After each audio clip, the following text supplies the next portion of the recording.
Vous informer, c'est notre priorité. Mesdames et messieurs, bonsoir et bienvenue dans ce journal au sommaire en marge du lancement officiel des journées de concertation sur la régulation des communications électroniques. Fatou Sokane, DG Expresso, souligne que les opérateurs sont toujours à l'écoute des consommateurs. Lancement du GOVA attend une révélation numérique pour l'administration publique sénégalaise.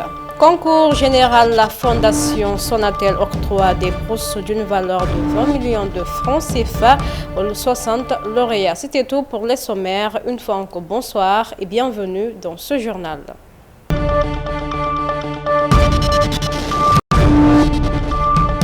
Comme je le disais dans les titres, la cérémonie de lancement des journées de concertation sur la régulation des communications électroniques s'est tenue à Dakar. L'objectif principal vise à améliorer la régulation afin de garantir un environnement compétitif favorable à l'innovation.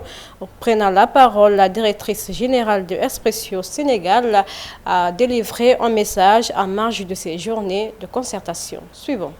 Plaisir que nous participons aujourd'hui à la cérémonie officielle de lancement des journées de concertation sur la régulation des communications électroniques, dont l'objectif principal vise à améliorer la régulation afin de garantir un environnement compétitif favorable à l'innovation au bénéfice du client sénégalais. Je me retrouve très honorée de porter la voix des opérateurs télécoms pour magnifier l'importance de ces journées qui doivent être inscrites comme un rendez-vous annuel dans le calendrier de l'écosystème numérique. Nous saluons encore une fois la démarche inclusive de l'ARTP à travers son directeur général, M. Daïro Cham, et de toute l'équipe projet et des acteurs pour l'harmonisation des termes de référence en vue d'une organisation et de la réussite de cet événement. Le secteur des communications électroniques participe de manière appréciable à l'économie nationale. Vous savez sans doute que la contribution n'est pas moins de 3% au PIB national. Et cette contribution est surtout liée à son dynamisme porté essentiellement par des acteurs de l'écosystème qui développent des infrastructures techniques de dernière génération, contribuant ainsi à la réduction de la fracture numérique. Il est important de rappeler que les opérateurs sont toujours à l'écoute des consommateurs qui orientent leur démarche commerciale stratégique. Ainsi, la diversité des offres dominées par les besoins en Internet leur donne plus de choix et de liberté avec un budget de communication flexible. C'est dans cette dynamique que les opérateurs télécoms resteront toujours des partenaires favoris de l'État dans ses politiques de diversification, mais surtout d'accessibilité aux services numériques. Avec les besoins accrus en Internet et en innovation, il devient primordial de mettre en place une politique d'aménagement numérique du territoire national dans le but de répondre aux exigences de l'équité sociale et territoriale qui prône l'accès des services de manière non discriminatoire à toute la population sénégalaise.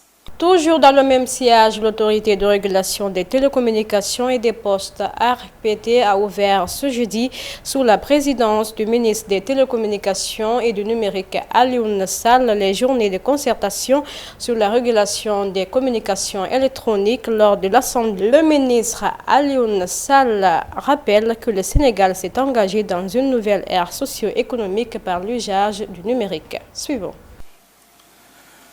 Comme vous le savez,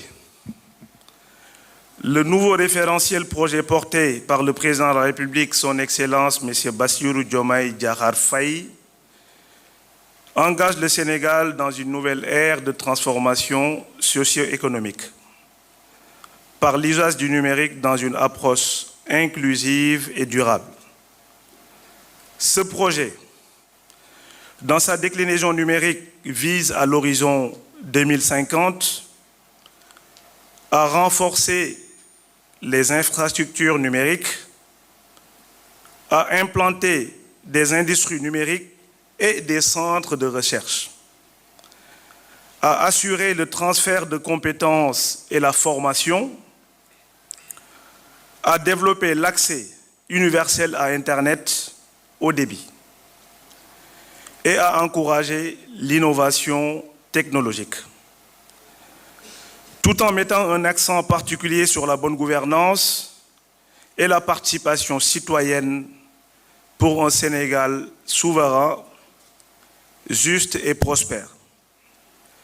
Toutefois, l'utilisation responsable du numérique requiert un encadrement juridique rigoureux. Et à la mesure de nos aspirations dans un cadre concerté impliquant toutes les parties prenantes. Par ailleurs, même si les marchés des communications électroniques sont libéralisés, une régulation appropriée permettrait de garantir des services de qualité à des tarifs soutenables pour les populations. Ce jeudi, au Centre international de conférence Abdou Diouf de Diamniadio s'est tenu le lancement officiel de GovAttend sous la présence du ministre en charge de la réforme du service public en collaboration avec le ministre en charge de l'économie. Ce hackathon dédié à l'administration publique vise à mobiliser les étudiants des universités publiques et des établissements privés au Sénégal pour stimuler l'innovation et améliorer la qualité des services publics. Eux-mêmes, ils nous disent de quelle administration ils veulent. Donc on n'est plus dans cette autre démarche où les gens se taisent dans leur bureau pour concevoir les outils pour les citoyens. Donc il faut les impliquer, il faut les embarquer dans ce que nous faisons. C'est pourquoi aujourd'hui nous avons pensé qu'il faut impliquer en tout cas tous les jeunes talents du Sénégal à participer à la formulation des solutions innovantes technologiques. Oui, nous allons en tout cas faire un inventaire de tous les projets en vérité innovants. Et même si ce sont 3 projets qui seront primés, mais les autres feront en tout cas l'objet d'un suivi régulier avec les différents ministères sectoriels pour voir si en tout cas ils sont bien adaptés aux projets donc, et aux besoins de l'administration. Ça, on le fera, ils ne seront peut-être pas primés, mais s'ils sont adaptés aux vrais besoins de l'administration, nous les prendrons et les mettrons en œuvre. Éducation, à présent, dans sa mission d'améliorer les conditions de vie sociale, culturelle et éducative, la formation Sonatel a récompensé les meilleurs élèves qui se sont distingués au concours général de cette année. La cérémonie s'est tenue ce jeudi et a connu la présence du représentant du ministre de l'Éducation nationale. À cette occasion, une enveloppe de 30 millions de francs CFA a été mise sur place, dont 10 millions pour l'organisation et 20 millions pour les lauréats. La cérémonie de remise de chèques par la Fondation Lonase aux lauréates et lauréats du concours général édition 2024. Vous savez que c'est une activité traditionnelle inscrite dans l'agenda de la Fondation. Après la cérémonie présidée par son Excellence le Président de la République à Grand Théâtre, chaque année la Fondation Sonatel organise une cérémonie de remise symbolique des chèques. Ah non, une appréciation très positive. Nous avons tous remarqué que ce sont des élèves méritants, les meilleurs en tout cas pour le concours général du Sénégal. Ils sont 100, 53 filles et 47 garçons avec des premiers prix, des deuxièmes prix. En tout cas, tous ces lauréats et lauréates honorent vraiment le système éducatif et font l'espoir de demain. La Fondation et le ministère de l'Éducation nationale, nous avons un partenariat très fécond et très riche. Je ne vais pas citer toutes les actions réalisées par la Fondation. Nous avons en ligne de mire le concours Miss Mathématiques, Miss Sciences. Nous avons le concours général et d'autres activités de construction, de réhabilitation de salles de classe dans tout le pays. Moi, je pense que c'est une bonne approche. Souhaiter simplement que ce partenariat se renforce pour l'intérêt surtout du système éducatif. Non, il y a 2 moments. Nous avons par exemple des lots de livres, des ordinateurs et des tablettes. Tous les lauréats, les 100 lauréats, chacun a reçu un ordinateur, une tablette et un lot important de livres. Maintenant, il reste les bourses. Les bourses, c'est un processus. Nous avons le montant, en tout cas, donné à travers le ministère de l'Éducation nationale qui est de 56 millions. Les ressources sont disponibles dans le compte. Mais ce n'est pas de l'argent qu'on va donner directement. C'est un processus à travers une banque qu'on va transférer l'argent. C'est une bourse qu'on peut décliner par des montants mensuels ou bien tout simplement un montant que nous donnons. Mais il faut une traçabilité, ce sont des ressources publiques, il faut vraiment savoir comment on l'utilise. Certains sont pressés et ils sont venus hier même au bureau, ils sont venus pour réclamer leur argent. Je dis que nous avons dit devant tout le monde, devant les plus hautes autorités, des montants annoncés, les ayants droit vont les recevoir le moment opportun. Production littéraire, c'est dans la salle de la faculté de médecine et de pharmacie de l'université Cheikh Anta Diop de Dakar que le professeur Amadou Gallo Diop a présenté son ouvrage intitulé Docteur 7 étoiles. Lors de son intervention, l'auteur du livre a tenu à expliquer le pourquoi il a écrit ce livre. Suivons. Avec résumé dans un opuscule que j'ai voulu être très simple et didactique, des leçons que nous-mêmes nous avons reçues dès que nous avons mis les pieds à l'école de médecine de Dakar en tant qu'étudiants, en bénéficiant de ce que nos professeurs nous apprenaient, de ce que nous avons pratiqué en faisant des stages dans les hôpitaux et de ce que nous faisons en ayant parmi nos responsabilités de recevoir des personnes malades qui souffrent, qui viennent vers nous et qui recherchent l'amélioration, voire la sauvegarde de leur vie. Et en sortant aussi de l'université et en allant vers les populations défavorisées qui sont dans le monde rural et en voyageant à travers le monde.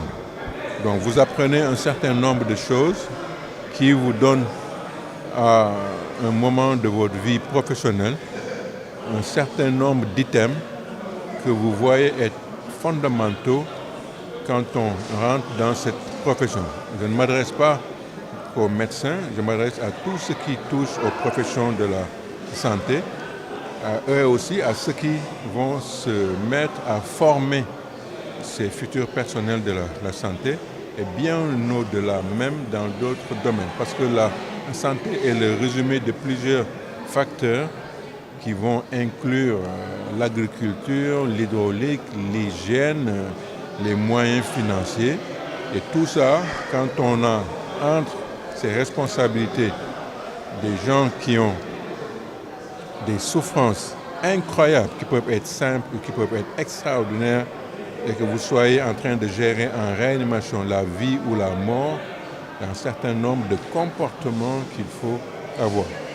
Dans la sous-région en Guinée, la société Winning Consortium a organisé mercredi dernier le départ de la 9e promotion des boursiers qui s'apprêtent à partir pour Singapour. Ces 15 jeunes cadres sélectionnés pour leur excellence bénéficieront d'un programme de formation intensif de 22 jours alternant entre Singapour et la Guinée. Cette cérémonie a connu la présence du Premier ministre Baouri. Selon les informations, cette bourse qui porte le nom de Son Sejong est une initiative personnelle du président, directeur général du Winning International. Au Mali, la justice malienne vient d'annoncer l'ouverture d'une enquête terroriste à Tinzaouaten dans la région de Kidal contre les forces armées maliennes impliquant l'Ukraine. Elle entend faire toute la lumière sur ces présumés faits. L'information a été donnée ce mardi à travers un communiqué du procureur de la République du pôle judiciaire spécialisé de lutte contre le terrorisme et la criminalité. Ainsi prend fin cette édition d'information. Merci de l'avoir suivi sur la télévision Tamashek, la culture au cœur de l'Afrique. Prenez soin de vous et bon week-end à notre compagnie.